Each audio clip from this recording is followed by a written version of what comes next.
대체할 수 없는 정통 경제 방송 박근영의 데일리 힌트 시간입니다. 반갑습니다. 오늘은 4월 22일 화요일 방송입니다. 비가 추적추적 내렸습니다. 오후에는 밤늦게 조금 개는 것 같은데요. 시장은 미국 시장이 좀 조정을 받긴 했습니다만 한국 시장은 그래도 견조하게 견디긴 했습니다. 최근 들어서 시장의 분위기를 보면 미국 시장보다 하루 정도 빨리 움직이는 느낌을 많이 받습니다.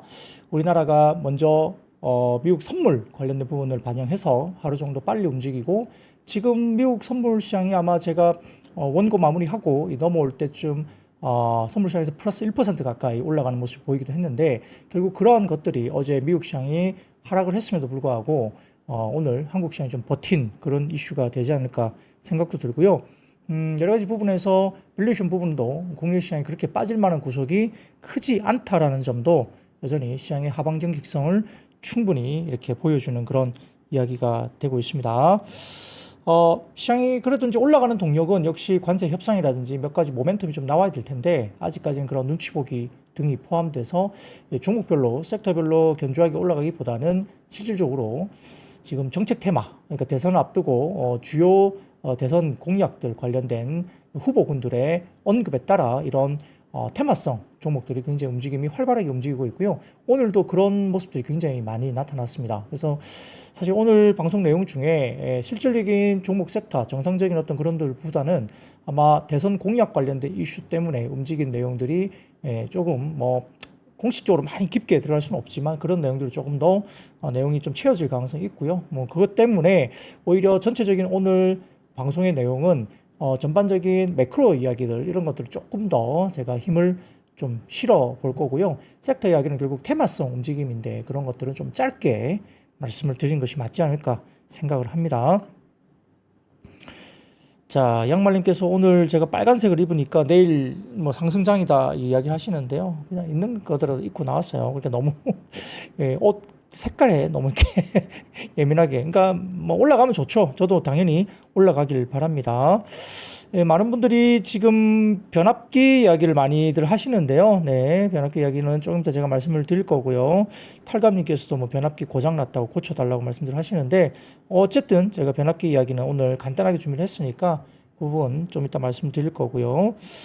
자, 그 외에도 섹터들이 그렇게 힘은 없었지만 아무튼 테마성 움직임들, 정책 관련된 대선 주자들의 언급에 굉장히 그 멘트들에 굉장히 지금 집중하고 있다, 이 정도로 시장은 말씀드리고, 자, 그러면 시장 동향부터 먼저 말씀드리겠습니다. 코스피는 마이너스 7.24포인트 하락 출발 보였습니다. 장 초반에 온실가스나 탄소 포집, 태양광, 풍력, 석유화학, LNG, 인터넷, 통신, 조선과 조선기자재, 로봇 관련주들이 상승세가 나타났었습니다. 미국 주식시장은 하락 마감을 했는데, 파월 해임을 고려하고 있다는 트럼프 대통령의 멘트가 결국은 어제 불안감을 줬던 거고요. 여기에 따라서 여러 가지 매크로 지표들이 상당히 불안해지는 모습을 보였고요. 어제 미국장의 하락 요인은 그냥 이거였습니다. 단순하게 다른 특별한 이슈가 나왔던 건 아니고요. 파월 해임을 고려하고 있다는 트럼프 이야기가 시장을 굉장히 불안하게 만들었다, 이렇게 볼 수 있는 상황입니다. 미스터 투 레이트라고 조롱하면서 관세에 이어서 파월까지 트럼프가 건드리고 있죠. 상당히 좀 그럴까요? 의도적인 모습이 보이는데, 이렇게 여러 가지 관세뿐만 아니라 파월, 패드까지 건드리면서 트럼프가 불확실성을 키우다 보니까 셀 아메리카가 나오고 있죠. 이제 약간 예외주의, 그러니까 미국은 예외야, 뭔가 다 안 좋더라도 미국만은 괜찮을 거야, 이런 예외주의가 벗어나고 있죠. 그렇기 때문에 지금 오히려 주식도 내다 팔고 채권도 내다 팔고 이런 분위기가 넘어가고 있는 것이 눈에 보이는 모습입니다. 자, 트럼프가 본인 소셜미디어에서 파월을 패배자라고 말을 했어요. 메이저 루저라고 언급을 했습니다. 여기에 따라서 금리 인하 압박과 해임 방안을 고민하고 있다 이야기 나오고 있는데, 자, 금리 인하 압박을 계속 하고 있습니다. 근데 어제 제가 말씀드렸죠. 트럼프는 수천억을 채권에 투자를 했다고 합니다. 그러니까 금리 인하가 되면 채권 가격은 올라가죠. 개인적인 사심을 채운 것일 수도 있다 생각도 들고요. 인플레 지표, 인플레 전혀 없다. 뭐도 내렸는데 왜 금리 인하 안 하냐? 유럽은 금리 인하를 열심히 하고 있는데 니네들 여태까지 뭐 하고 있냐? 이런 식이죠. 또 채권은 왜 매수를 했을까요? 수천억을. 네, 금리를 내리면 채권 가격이 올라갑니다. 그런 것들까지도 본인이 계산하고 있겠죠. 난리요, 난리. 예, 파월 자른다고. 자, 그러니까 이게 독립기구인 패드에 대한 압박이 계속적으로 이렇게 나다 보니까 시장은 불안한 거예요.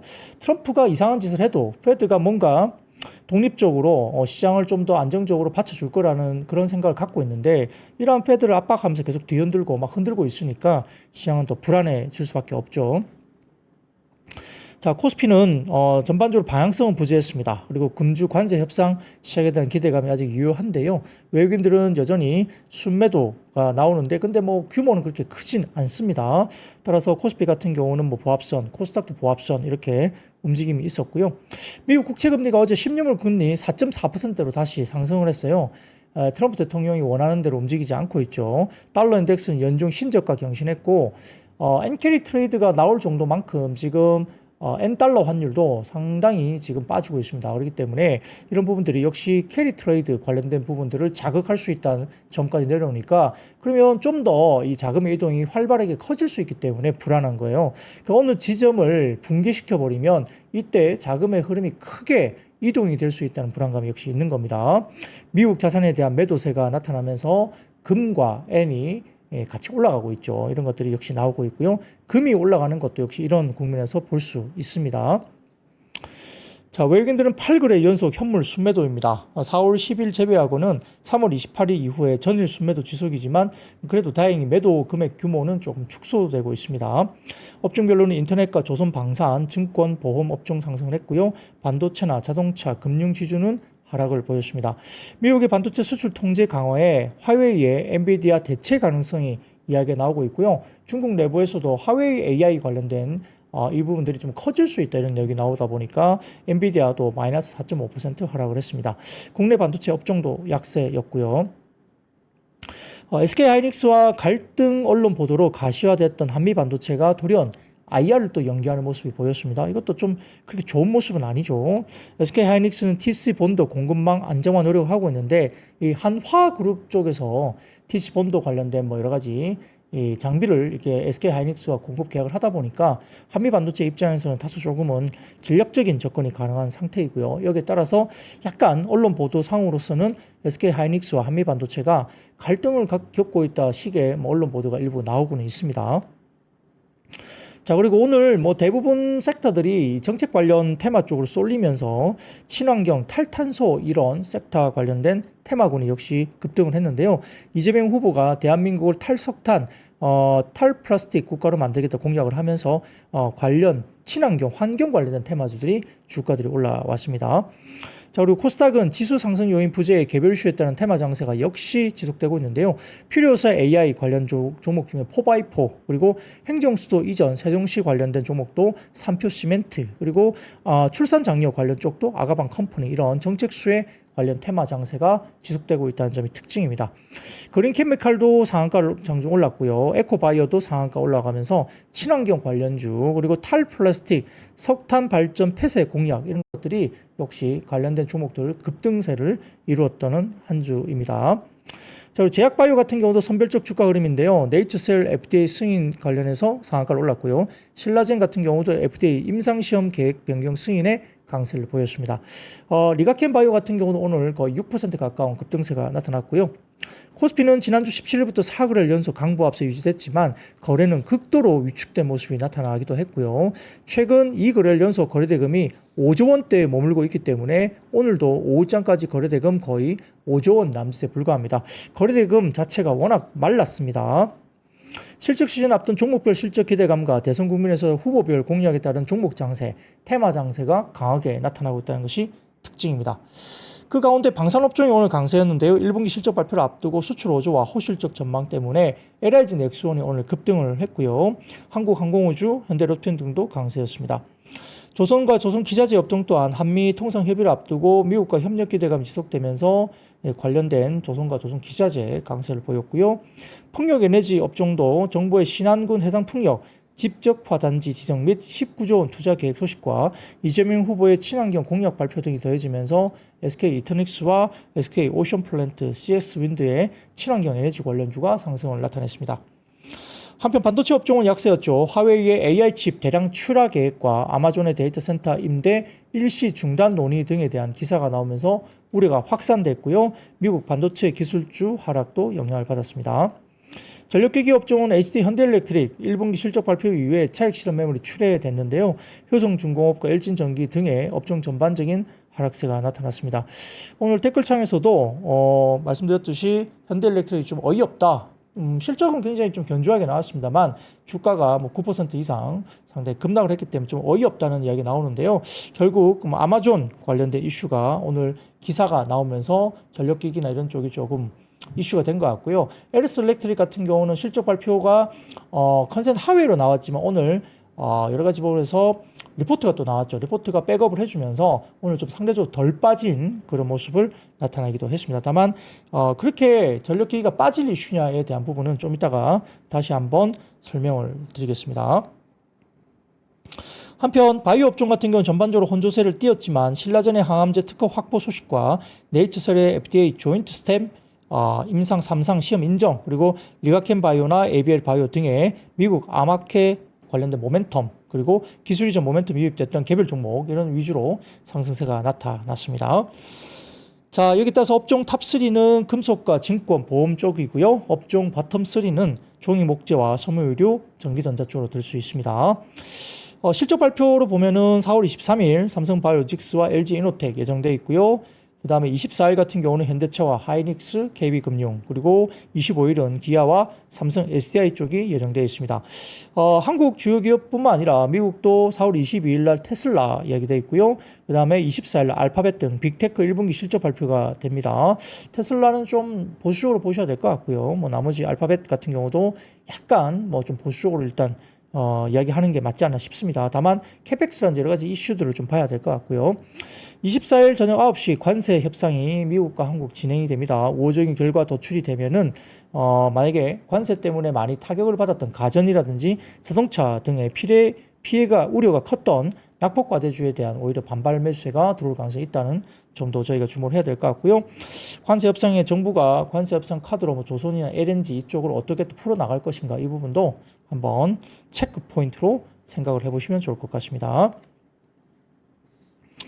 자, 그 정도 이야기가 나오고요. 그러면 매크로 이야기를 오늘 좀 드릴 텐데 시장 관련해서는 오늘 좀 뻔합니다. 아까 말씀드렸던 정책 관련주, 그 다음에 방산, 뭐 조선기자재 뭐 이런 것들이 이야기가 됐던 거고요. 그렇기 때문에 섹터나 종목 이야기는 조금 오늘 줄이고 뭐 뒷달이 있습니다만 오늘 매크로 이야기를 좀 더 시장에 대해서 고민하고 있는 부분 이야기를 좀 하고 있는데, 자, 첫 번째 도널드 트럼프 대통령의 트윗입니다. 이게 보시면 SNS죠. 도널드 트럼프 대통령의 SNS인데 보시면 자, 급발진하고 있는 트럼프가 또다시 연준을 압박하는 그런 내용입니다. 이게 이제 어제 미국 시장의 하락을 이끌었던 내용으로 볼 수 있는데, 선제적 금리 인하를 많은 사람들이 요구하고 있다. 에너지 비용은 크게 하락했고 식품 가격은 바이든의 계란 대참사 포함해서 식품 가격은 크게 내려갔고 다른 대부분의 것들도 하락세를 보이고 있다. 실질적으로 인플레이션은 없다라고 이야기를 했습니다. 근데 본인이 관세 이야기하면서 인플레이션 우려를 자극시켜 놓고 실질적으로 인플레이션은 없다라고 이제 막 주장을 하고 있습니다. 거기다가 이런 비용들이 내가 예측한 대로 아주 잘 내려가고 있는 상황에서는 인플레이션이 거의 발생할 수 없지만 경제 둔화는 생길 수 있다. 이것도 문제잖아요. 경제 둔화되면 시장이 올라갈 수 없고 오히려 타격을 받을 수 있는데 본인이 또 이것은 인정을 합니다. 본인 때문에 경제 둔화가 이럴 수 있다는 것도 인정을 해요. 그러니 지금 당장 금리를 인하하지 않으면 너무 늦은 미스터 투 레이트가 되고, 즉 완전한 패배자는 경제를 망치게 될 것이다. 파월을 공격하죠. 유럽은 이미 7번이나 금리를 인하했다. 파월은 항상 너무 늦게 행동해왔다. 단 한 번 선거 기간만 제외하고 그때는 금리를 내려서 졸린 조 바이든 과 그 뒤를 이은 카말라가 당선되도록 도왔다. 그 결과가 어땠는가 이렇게 이야기를 하고 있습니다. 자, 그래서 상당히 이 급진적으로 공격적으로 좀 쓰고 있죠. 그러니까 트럼프는 이렇게 막말을 해요. 이렇게 막말을 하면서 이야기를 합니다. 근데 이게 거짓말의 가능성도 굉장히 높습니다. 거짓말도 많아요. 이야기 중에. 어쨌든 이렇게 이야기를 막 하고 있습니다. 본인은 채권을 수천억 사놓고요. 금리 내리라고 난리를 칩니다. 자, 여기에 대해서 미래에셋증권이 자료를 올렸는데 그 다음 표 보여드리면 트럼프가 폴리마켓 폴에서 미래에셋증권의 자료인데 파월의 해임 가능성입니다. 이게 기존에 한 16% 정도에서 22%로 조금 올라왔습니다. 파월 연준 의장의 거취에 대한 트럼프 대통령의 거침없는 공격이 시장에 또 다른 불확실성을 불러일으키고 있다는 점인데, 그래도 뭐 아직까지 22%면 그렇게 크게 보고 있지는 않은 거죠.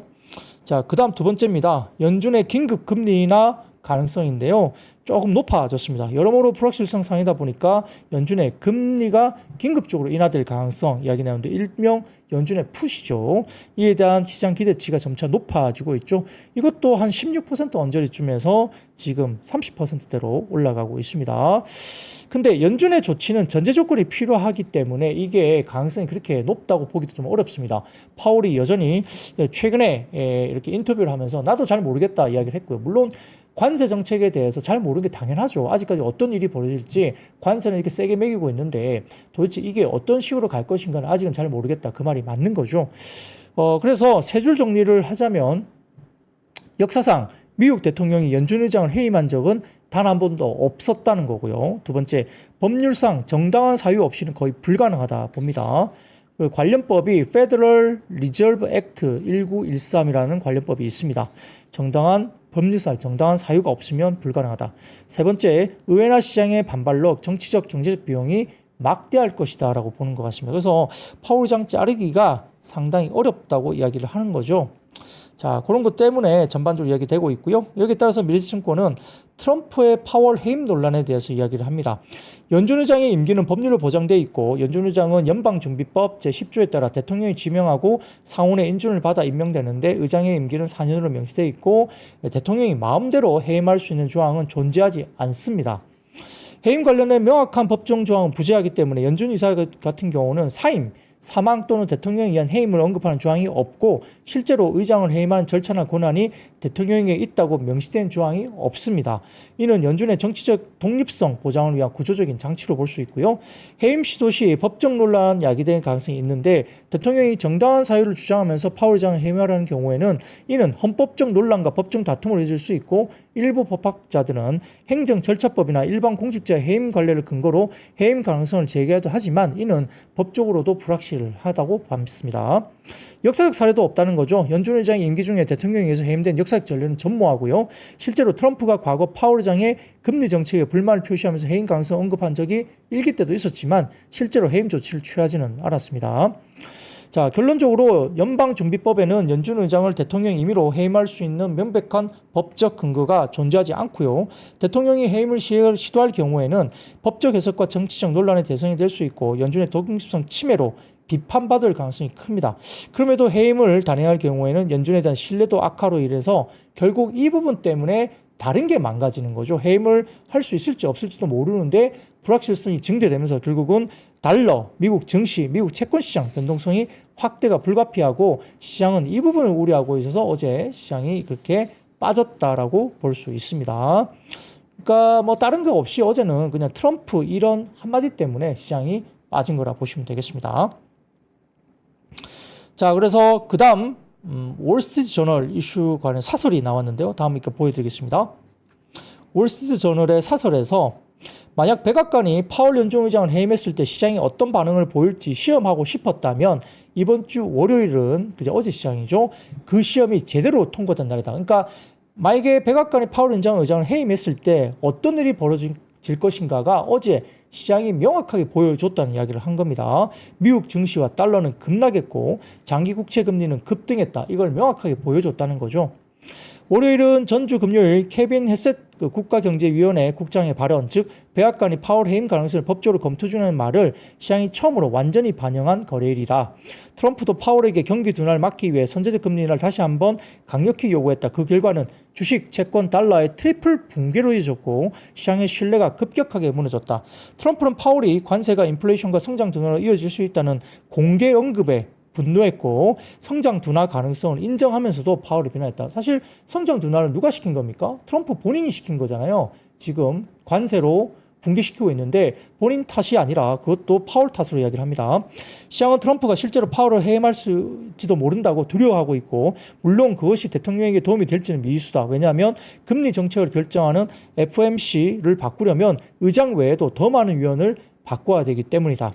트럼프는 지역 연준 총재들을 해임할 수 없고 FOMC의 12명의 투표권자 대부분은 현재 연준의 정책을 지지하고 있고요. 설령 파월을 대체한다 해도 그 후임자는 시장의 신뢰를 얻는데 어려움을 겪을 것이다. 왜냐하면 연준 관련된 파월을 자르면 트럼프가 입맛에 맞는 사람을 거기 앉힐 건데 이거에 대해서 지지를 받기가 어렵다는 거죠. 만약 트럼프가 그림자 연준 의장을 임명해서 파월 임기 26년 5월 만료 전까지 연준 정책에 대해서 공개 코멘트를 하게 된다면 이 또한 시장의 불확실성에 극대화를 초래하고 투자자들은 누구의 지침을 따라야 할까? 파월인가 아니면 그 후임인가를 고민하게 될 수밖에 없고 굉장히 어려워지는 거죠. 사실 연준은 현재 양적 긴축 QT 종료를 준비 중에 있고 대차 대표 축소를 멈추는 중에 있기 때문에 이는 사실상 완화로 전환되는 과정에 있는 거죠. 시장에 대한 완화로 연준은 이미 옮겨가고 있는데 파월의 공개 메시지는 관세가 연준의 이중 목표 달성을 어렵게 만드는 것이며 이는 사실로 본다라고 월스트리트저널을 썼습니다. 관세는 관세 부과 품목 가격을 일회성으로도 올릴 수밖에 없으며 만약 연준이 이를 금리 인하로 받아들일 경우에는 이 가격 상승은 고착화될 수밖에 없죠. 이런 상황은 소비자와 기업의 불확실성을 높이고 경기와 고용을 둔화시키니까 경기를 부러뜨리기 때문에 이렇게 막 할 수가 없다는 이야기를 합니다. 파월은 경제가 더 약화되면 금리 인하에 나설 준비가 되어 있다고 밝혔다. 하지만 현재 인플레이션은 여전히 연준 목표치 2%를 넘고 있고 이런 트럼프가 말한 사실상 인플레이션이 없다라고 말하는 것과는 전혀 다른 사실이다. 트럼프는 모든 사람을 겁줘서 움직일 수 있다고 생각하지만 애덤 스미스는 관세가 사실상 세금이며 성장 억제제라는 것을 애덤 스미스는 알고 있다. 애덤 스미스가 결국 시장의 현실이라는 뜻을 이야기하는 겁니다. 트럼프의 관세는 수십 년간 가장 큰 경제정책 실수고 2017년 관세제 개편이나 규제 완화 연장만으로는 이 피해를 상쇄할 수 없다. 또한 시장에서는 관세가 글로벌 무역 질서를 재편하는 데 실패할 경우에 백악관 수석경제고문 스티브 미란의 제안처럼 미국 국채에 수수료를 부과할 가능성도 우려하고 있다는 겁니다. 이 모든 것은 시장의 경제적 지향을 초래할 수 있고 글로벌 시장에서는 미국 팔자 셀 아메리카 정서를 강화시키고요. 그 결과 달러가 약세 압력을 받고 있다. 달러 인덱스가 급락하는 거 보면 딱 표시가 납니다. 현명한 대통령은 시장의 신호를 읽고 적응을 한다. 지금 필요한 적응은 관세를 빠르게 처리하고 몇 가지 무역 성과를 자축한 뒤에 그냥 물러서는 것이라는 이야기를 합니다. 대놓고 월스트리트저널도 트럼프의 반기를 들고 있죠. 하지만 시장은 트럼프가 자신 외에는 그 누구의 말도 듣지 않을까 봐 불안해하고 있다 이렇게 표현을 합니다. 이게 어제 시장의 이야기를 하는 것이죠. 월스트리트저널이 아주 전곡을 찌르는 이야기를 사설을 통해서 이야기를 하고 있습니다. 자, 그래서 그 다음 표를 보여드리면 글로벌 자금의 미국 주식의 이탈 그리고 유럽의 자금의 유입으로 표시될 수 있습니다. 25년 4월 16일 쪽 보시면 파란색 막대 그래프가 아래쪽으로 급격하게 내려오죠. 머니 마켓 쪽에서 지금 빠지고 있는 모습이 나타나고 있습니다. 자, 그리고 그 다음 표 보여드리면 패드 워치 쪽에 25년 추가 기준금리 인하 가능성이 확대되고 있는 모습이 나타나죠. 파월 의장과 트럼프 대통령의 의견 갈등이 지속되면서 연준 정책에 대한 부담도 확대되고 있고요.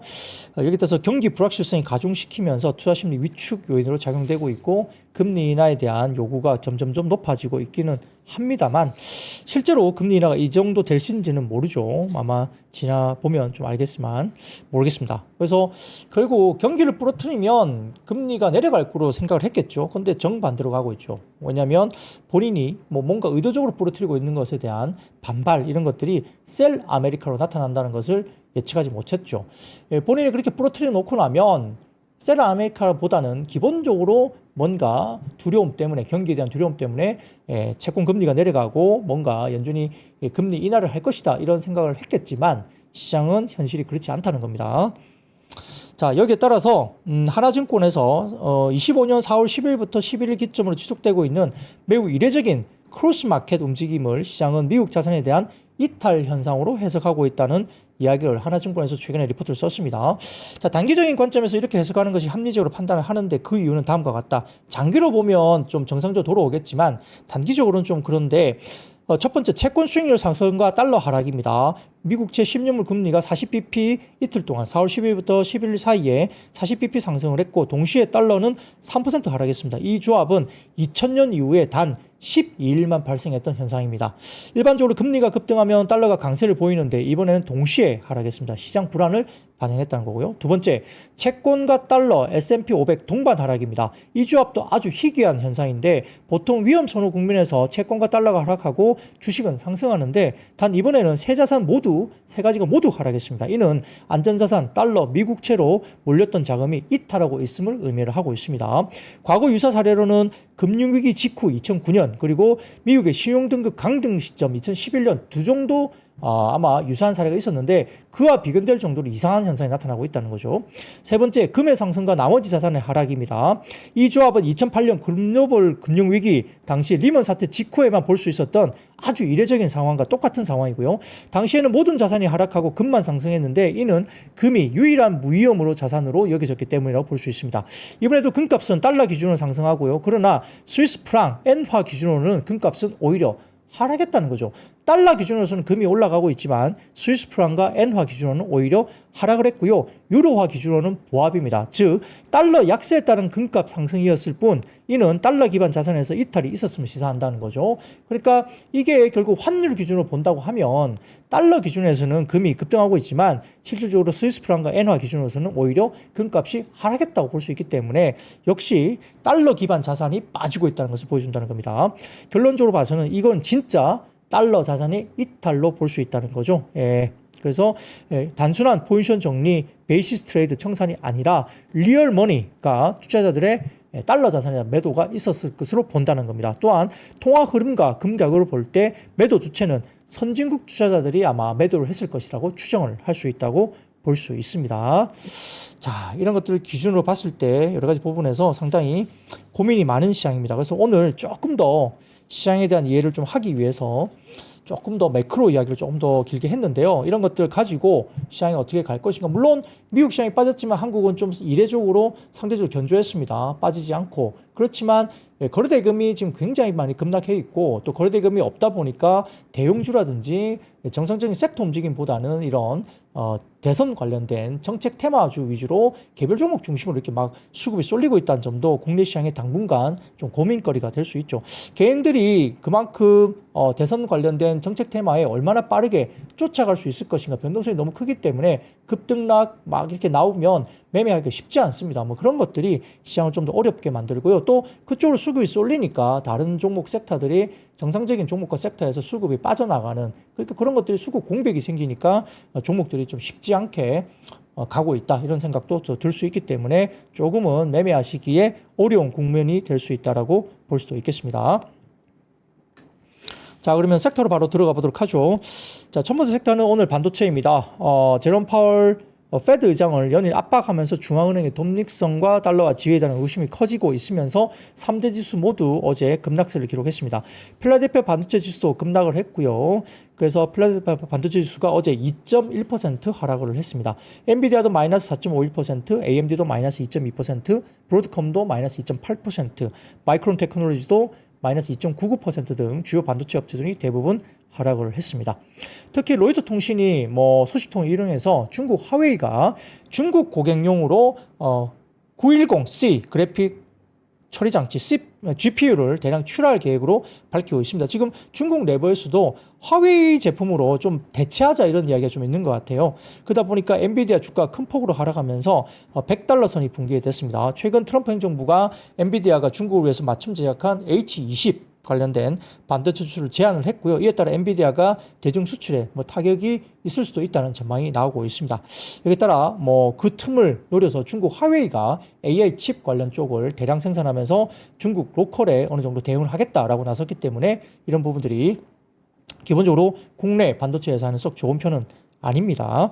그래서 삼성전자나 하이닉스 등등 쭉 빠졌고요. 반도체 소부장들도 빠졌는데 근데 삼성전자나 하이닉스 같은 경우는 아마 삼성전자가 어제 KB증권 자료에 통하면 제가 어제 말씀을 드렸는데 PBR 기준 12개월 포워드 PBR 기준 삼성전자는 0.84배 그리고 하이닉스는 1.1배 정도 수준입니다. 그렇기 때문에 크게 빠질 자리가 있겠느냐라고 생각을 지금 하고 있는 것 같고요. 그래서 하방 경직이 그래도 어느 정도 있다라고 보여드린 것 같고 자, 다만 오늘 시티에서 하이닉스 관련된 리포트가 전에 나왔었는데 1분기 프리뷰 리포트가 나왔었습니다. HBM 중심의 견고한 1분기 실적 전망한다 보면서 하이닉스가 1분기에 시장 기대치를 상회하는 영업이익 7조 3천억 기록할 것으로 전망을 했습니다. HBM3 수요 증가와 D램 판매에서 HBM이 차지한 비중이 50% 이상으로 가고 있고요. 전체 D램 산업의 ASP 평균 판가가 1분기 전분기 대비 마이너스 7% 하락수 예상되지만 하이닉스는 여러 가지 HBM 중심의 제품 믹스로 인해서 DRAM ASP를 전분기 수준으로 유지를 할 것이다 봤습니다. 낸드 ASP는 모바일 낸드 수요 약세로 전분기 대비 마이너스 25% 하락이 예상되고요. 시티는 하이닉스의 기술 리더십과 HBM 시장 지배를 바탕으로 매수 의견을 그대로 재확인했습니다. 자, 시티의 리포트 좀 올려주시면 뭐 이런 내용들이 쭉 나와 있으니까 참고를 해보시면 좋을 것 같고요. 네, 4월 21일 현지에서 발표된 내용들입니다. 좀 보시면 좋을 것 같고요. 타겟 프라이스를 35만 원 그대로 잡고 있네요. 시티는 SK 하이닉스 타겟 프라이스를 35만 원 잡고 있습니다. 자, 35만 원인데 뭐 그렇게 갈까요? 지금 뭐 10만 원대 후반, 아직 20만 원 아래인데 35만 원까지 갈지 모르겠습니다. 긍정적으로 보고 있다는 이야기죠. 자, 두 번째, 오늘 관련돼서 변압기 관련된 이슈인데요. 뭐 HD 현대일렉이 오늘 너무 많이 빠졌는데 최근에 모습이 상당히 좋았죠. 33만 원대 이상 주가가 올라오다가 오늘 실적 발표를 했고요. 뭐 약간 세로 뉴스 정도인지 모르겠지만 1분기 어닝이 그렇게 나쁘진 않았어요. 상당히 좀 긍정적으로 나올 것을 봤는데 어닝 자체는 나쁘지 않았습니다. 근데 오늘 급락을 했거든요. 자, 이 부분은 자, 그다음 로이터 통신 자료입니다. 이게 아마 영향을 미쳤던 것 같은데 실적보다는 이 영향이 있었던 것 같습니다. 로이터 통신 자료 좀 띄워주세요. 띄워주시면 마이크로소프트에 이어서 아마존의 데이터 센터 투자 속도 가능성이 나오고 있는데 마이크로소프트가 최근에 이런 통신이 나왔었죠. 아마 3월 27일 자료인데 인도네시아, 뭐 중국, 인도네시아, 영국, 호주, 미국의 일리노이, 노스다코타 그리고 위스콘신주의 데이터 센터 구축 논의를 중단하거나 일부 연기할 수 있다 이런 이야기가 나왔습니다. 이게 지난번 마이크로소프트가 나왔죠. 근데 그 이후에도 마이크로소프트는 연간 캐펙스 증량 그대로 유지됐기 때문에 너무 걱정하지 마라 이렇게 이야기를 했음에도 불구하고 이런 이야기가 나왔었고요. 자, 두 번째 이야기입니다. 아마존입니다. 자, 아마존까지 신규 데이터 임대 계약을 일부 연기한다는 이야기가 이제 나왔습니다. 그 다음 좀 올려주세요. 데이터 센터 관련된 아마존입니다. 예, 요게 나온 거죠. 신규 데이터 센터 임대 일부 계약 일부 연기 이슈가 나왔는데 이렇게 되다 보니까 정책 불확실성으로 인해서 빅테크들이 공격적인 투자를 바로 집행한다기보다는 약간 관망하는 움직임이 나오고 있다 이렇게 나오는 거죠. 이런 것들이 이제 시장이 오늘 변압기 쪽에 주가의 흐름에 약간 부정적으로 결국 이야기를 했다라고 볼 수 있습니다. 실적은 1분기 실적이 그렇게 나쁘진 않았어요. 자, 그 다음 표를 보여드리겠습니다. 미래에셋증권 자료인데요. 자, 위쪽에 보시면은 마이크로소프트의 캐펙스와 아마존의 캐펙스 그리고 구글의 캐펙스 흐름인데요. 컨센 부분과 그 다음에 25년 컨센 부분인데 이런 부분들이 전반적으로 어떻게 가고 있나 보면 지금 노란색으로 보이는 게 25년 컨센이고 그 다음에 전반적으로 흐름이 나타나고 있는데요. 이 컨센 부분이 살짝 끝무렵이 살짝 끝부분이 살짝 이렇게 쉬어가는 모습이 보이고 있죠. 지금 블룸버그의 컨센 변동 그래프입니다. 이게 보시면 마이크로소프트, 아마존, 구글의 클라우드 사업부와 캐펙스 시장 추정치 변동 그래프인데 캐펙스는 4월 들면서 소폭 쉬어가고 있고요. 클라우드 매출은 마이크로소프트가 가장 많이 하향 조정되고 있는 모습이 보이죠. 오히려 아마존인가 구글 같은 경우는 클라우드 매출이 그렇게 꺾이지는 않고 있습니다. 근데 마이크로소프트가 약간 하향 조정이 되고 있는 모습이 보입니다. 자, 그래서 이렇게 살짝 블룸버그의 컨센 관련된 캐펙스 관련된 추정치가 살짝 쉬어가는 모습이 보이니까 시장에서 이렇게 좀 변압기나 이쪽이 지금 조정을 좀 세게 받은 것이 아니냐 이렇게 이야기가 나오고 있습니다. 자, 그래서 우려가 될 수 있겠죠. 근데 다음 이야기 드릴게요. 다음 모르시면 아마존의 글로벌 데이터 센터 부사장인 케빈 밀러가 이렇게 글을 올렸어요. AWS 데이터 센터 위축 우려에 대한 해명을 이렇게 했는데요. 이게 본인이 케빈 밀러가 직접 올린 글입니다. 이게 내용을 보시면 영어로 이 화면으로 모바일로 지금 보시면 잘 안 보이실 것 같은데 신의 자료실 들어오셔가지고 이 자료를 좀 다시 제 원고를 다운로드 하시면 그게 나옵니다. 이게 뭐냐면 AWS에서 생성형 AI와 기존 워크로드 모두 강한 수요가 지속되고 있다 주장을 했고요. 오랜 경험을 바탕으로 회사를 경영하는 일환인데 고객의 수요에 맞춰서 데이터 센터를 확장 중이고 최근 불거진 의혹은 일상적인 운영의 일부로 볼 수 있기 때문에 너무 이 부분에 대해서 민감하게 생각하지 마라. 최근에 큰 변화는 없었고 고객들의 걱정은 노노 하지 마라. 없다. 걱정 없다. 이런 이야기를 또 했습니다. 그렇기 때문에 아마존의 글로벌 데이터 센터 부사장이 결국 본인 SNS를 통해서 이러한 데이터 센터 우려에 대한 부분들을 일축하는 글을 올렸습니다. 그렇기 때문에 이렇게 뭐 급나갈 일인가에 대해서는 시간이 지나면 또 정상화되지 않을까 생각을 해봅니다. 물론 극단적으로 경기 침체가 만약에 온다면 이 트럼프에 대해서 관세 때문에 경기 침체가 정말 온다면 정말 그때는 뭐 어떤 캐펙스나 이런 것들 풀어줄 수 있겠죠. 근데 아직까지는 아마존까지도 일부 계획을 연기하거나 조금 그런 지체하는 부분이 나타났다고 보도가 됐지만 전반적인 캐펙스 관련된 부분들에 대해서는 강한 수요에 대해서 지속되고 있다는 점을 강조하고 있고요. 캐펙스 하향 조정을 하지 않고 있다는 점이 눈에 들어옵니다. 자, 그리고 그 다음 보시면은 HT 현대일렉트릭 분기별 손익 추이를 나타내는 표인데 가치투자클럽이라는 플랫폼에서 올려주셔갖고 제가 가져와 봤는데 이 보시면은 영업이익이죠. 이렇게 보시면은 왼쪽에 선을 보시면 하늘색, 그 다음에 녹색, 그 다음에 오렌지색, 그 다음에 왼쪽 제일 위에 보시면 빨간색 점이 보실 거예요. 그게 1분기 시작점이거든요. 그래서 아래쪽에 22년도, 그 다음에 녹색이 23년도, 그 다음에 위에 노란색이 오렌지 색깔이 24년도 영업이익 추이고요. 분기별로. 그리고 25년 영업이익을 보시면 월등하게 높게 나타나고 있습니다. 빨간색 점을 보시면 나올 거예요. 그래서 월등하게 높게 나오고 있고요. 오른쪽 보시면 영업이익률입니다. 영업이익률이 25년 3월 1분기에 영업이익률, 분기 영업이익률이 살짝 작년에 하반기에 살짝 슬로다운 되다가 다시 영업이익률이 올라가고 있어요. 그렇기 때문에 현대일렉이 그렇게 영업이익률이 꺾이지 않고 다시 회복세로 돌아서고 있어서 주가가 그렇게 급락할 것인가에 대한 부분들은 조금 생각을 해보셔야 됩니다. 그렇기 때문에 오늘 좀 어이없게 빠지긴 했지만 이 아마존의 데이터 센터 관련된 이슈 우려가 불거지면서 이렇게 뭐 어느 쪽에서 판 거 아니냐 생각이 드는데 영업이익률이 다시 회복되고 있는 쪽으로 역대 최고치까지 영업이익률이 다시 올라가고 있는 모습을 보이고 있어서 그렇게 걱정할 부분인가에 대한 생각이 좀 듭니다. 뭐 비슷한 느낌이 이제 뭐 예를 들어 화장품이라든지 이쪽도 비슷한 느낌이고요. 과거에 작년 4분기 접어들면서 막 이렇게 빠졌다가 최근에 화장품 종목들 올라온 거 보면 제법 많이 올라오거든요. 그렇기 때문에 약간 변압기도 이런 우려가 비슷한 흐름으로 가지 않을까 생각은 드니까 참고로 해보시면 좋을 것 같습니다. 자, 그리고 세 번째입니다. 오늘 조선과 조선기자재주가 다시 올라왔는데요. 자, 이 부분은 뭐 간단하게 그 다음 표를 보여드릴게요. 사진인데요. 헤드라인입니다. 예. 이게 LNG선 추가 발주에 대한 뉴스가 나온 거고요. 여기에 따라서 곧 한 40척에서 한 65척 정도 발주가 LNG선이 추가적으로 곧 나올 것이다 이야기되고 있고 향후 발주되는 LNG선이 뭐 당연히 한국조선소가 전체 수주가 가능할 전망이다 이렇게 이야기가 좀 나왔었습니다. 어제 조선과 조선기자재가 좀 빠졌었기 때문에 아마 이런 신규 LNG선 추가 발주에 대한 이슈가 좀 불거지면서 오늘 조선과 조선기자재가 일단 반등이 좀 나왔다. 보시는 상황이고 자, 그 다음 블룸버그 통신 자료 헤드라인 좀 띄워주시면요. 이것도 보시면 미국 현지에서 하나오션이 미국 현지에서 LNG선을 건조하게 됐다라는 이야기가 나오고 있죠. 자, 그래서 조선업종은 다시 한번 반등이 좀 나오기도 했습니다.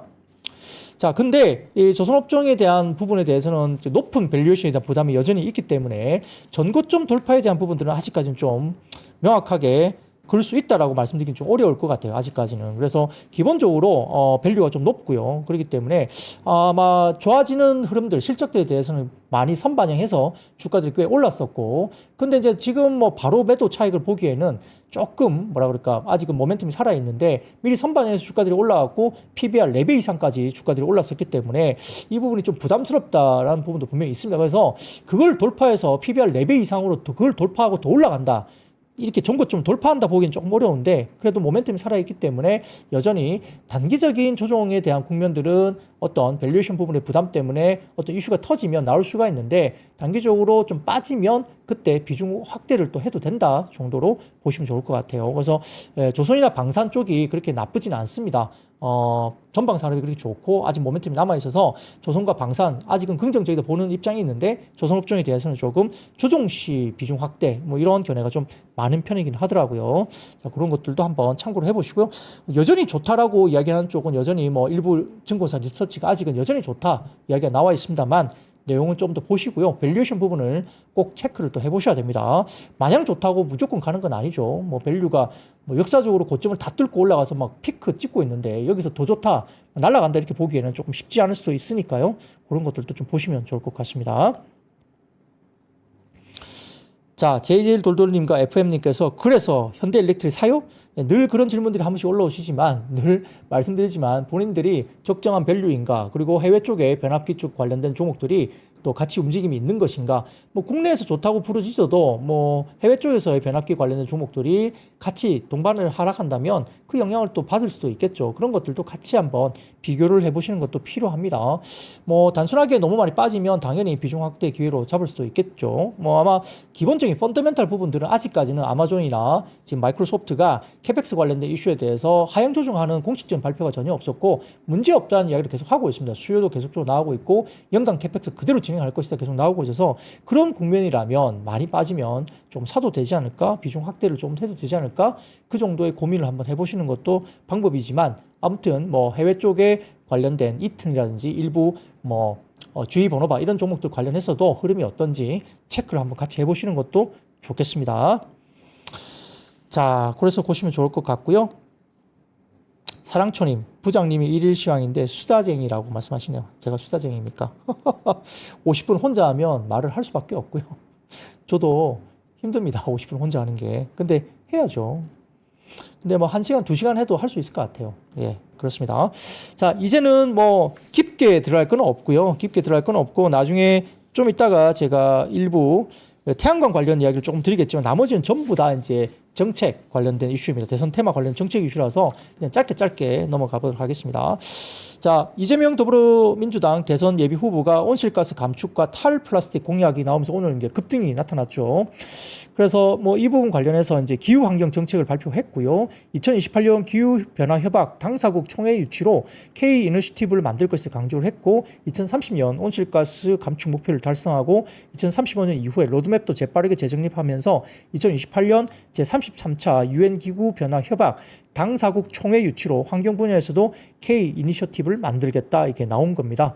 그래서 국가 차원의 탈플라스틱 로드맵을 수립한다는 방점이고요. 중장기적으로 바이오 플라스틱 산업을 전략적으로 육성하고 소비자 수익권 보장으로 생활 속 자원순환 경제를 만들겠다라고 언급을 했습니다. 뭐 그러다 보니까 2040년까지 석탄 발전을 폐쇄하고 전기차 보급 확대로 미세먼지를 획기적으로 줄이겠다고 밝히기도 했고요.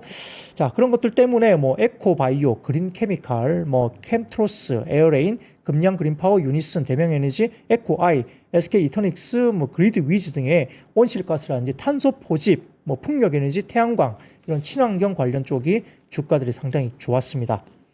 자, 근데 이 이야기는 조금 더 이제 이야기 하다 보면 태양광 관련 이슈가 좀 있었죠. 자, 그 다음 표를 하나 보여드리겠습니다. 미래셋증권에서 태양광 관련 섹터 애널리스트가 이제 그 관세 관련해가지고 이렇게 좀 정리한 표인데 이게 잘 모르실 것 같고요. 제일 오른쪽 보시면 최종 AD와 CVD 관련된 부분에 대해서 이야기를 하는데 이게 뭐냐면 중국 태양광 앞에 이어진 수출 장벽이라는 리포트를 내면서 미국의 AD와 CVD 관련된 최종 판결이 나면서 전반적인 관세율 상향 조치에 따라서 이렇게 얼마나 이게 나오는지 이걸 보여주는 표입니다. 그래서 캄보디아, 말레이시아, 태국, 베트남 등에 관련해서 생산자가 있는데 여기 관련해서 최종적으로 어떻게 관세율이 상향 조치가 되는 것인지 평가표로 나와 있는 거죠. 계산을 해서 올려준 이런 표인 것 같습니다. 그래서 미국 상무부가 동남아시아 4개국 AD, CVD 최종 관세율 발표해서 주로 CVD가 이제 보조금 상계 관세거든요. 이 관세율을 상향했습니다. AD와 CVD 예비 심사 이후에 최종 관세율이 유사하게 유지됐던 대다수의 과거 사례가 다르게 중국을 강하게 제재를 했는데 현재 남아있는 동남아시아산 수출 재고도 해당 관세를 소급 적용받을 예정이기 때문에 가격 경쟁력이 사라졌다고 봤습니다. 미국 모듈 가격이 상승될 것으로 전망됐기 때문에 중국 공급망 재편이 필요하지만 단기적으로 어렵다고 판단되고 있고 미국의 모듈 가격 상승이 가능성이 더욱 높아지고 있다고 전망되면서 국내에서 그래서 뭔가 반사의 수혜를 봐야 되겠죠. 중국의 태양광 기업들은 인도, 미얀마, 라오스, 중동 등을 활용할 가능성이 높아졌으나 이 또한 미국이 이미 예의주시하고 있는 국가들이기 때문에 뭔가 조치를 취해질 가능성이 높다고 봤습니다. 여기에 따라서 국내에서는 한화솔루션이 미국 모듈 가격이 상승하면서 24년 하반기부터 본격적으로 한화솔루션의 실적 개선이 나타날 전망이고 빠르면 오늘부터 늦어도 관세 발효 시점인 6월 9일부터는 미국 모듈 가격이 상승될 것으로 전망되고 있고 25년 중순 미국의 웨이퍼 셀 공장의 상업 가동과 더불어서 하반기 실적의 턴어라운드 기대하는 요인으로서 한화솔루션을 유심히 바라보자라고 이야기를 했습니다.